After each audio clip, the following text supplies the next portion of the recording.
Tony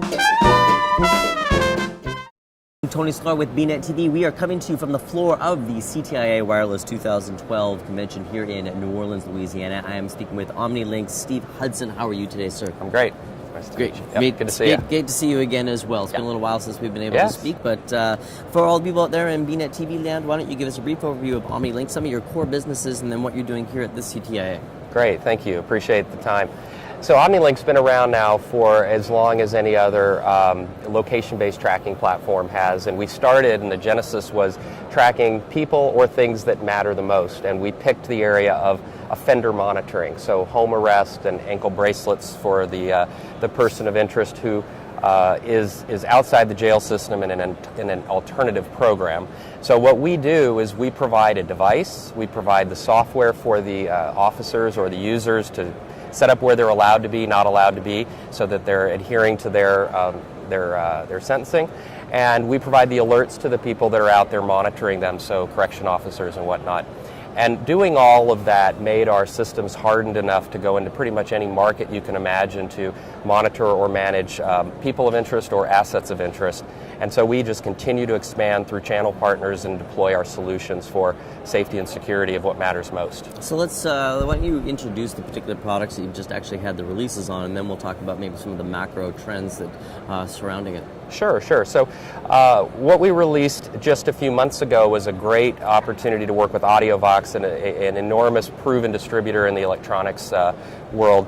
And they are, through our powered applications of tracking and location, launching two new solutions, one coming out this summer called Car Connection, which is a powered real-time tracking device you put as a consumer into your vehicle under the dashboard. It's a plug-and-play product. You may have seen commercials by Progressive, and they do it for usage-based insurance. Similar thing, but they're going to retailers to provide a multiple number of applications powered by us to provide things like whether it's teen driving or information about your vehicle health. For example, when your maintenance needs to be, if your oil needs to be changed. It allows different organizations to message back. And so that's a consumer sale. It'll provide safety, security, and information about your vehicle.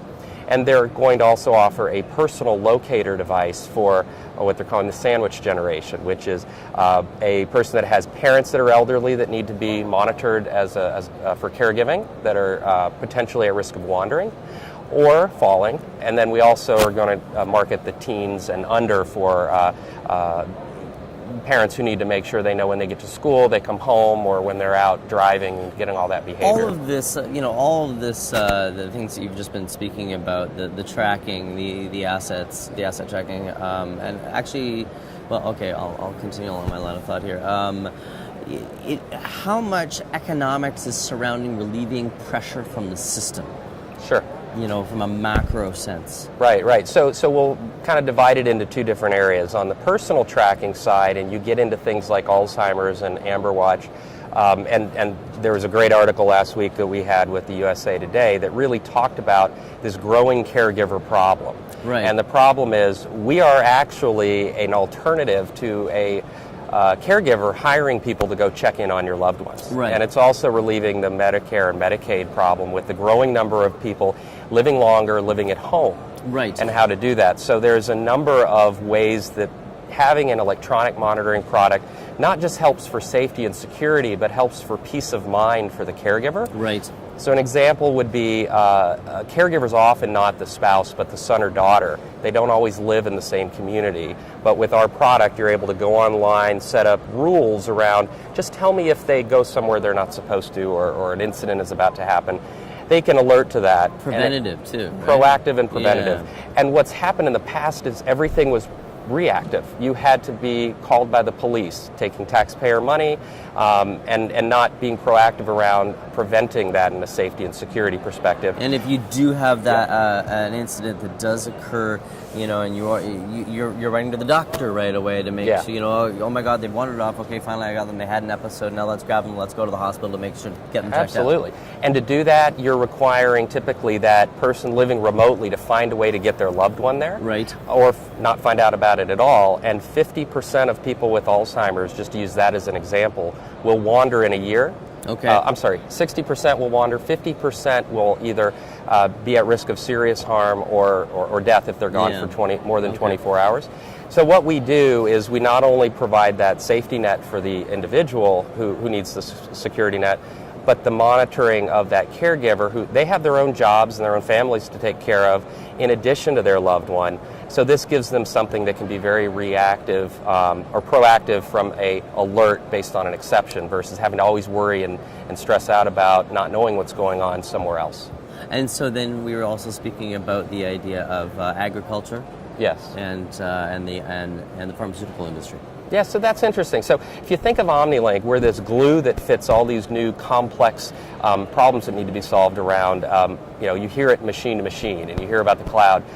What it really is at the end of the day is our software in multiple number of use cases, people or assets of interest, to know where they are, to get alerts proactively about those incidences if there's an exception, and to do something about it. And we work through channel partners. So we did a release this week with Sprint that they are expanding our portfolio of asset tracking solutions for the business channel to go sell to companies that either need to track vehicles that are in the field for remote monitoring, for equipment that they need to figure out where it is to go move it where it needs to be, or hours of operation, and then valuable assets that get transported. And the statistic that's readily available is over $15 billion of assets are lost or stolen every year and reported to insurance. So there's more than that. So what we do is we have these tracking devices that are covertly inserted in the supply chain. And in the past, it used to be, just tell me if it goes somewhere it's not supposed to go.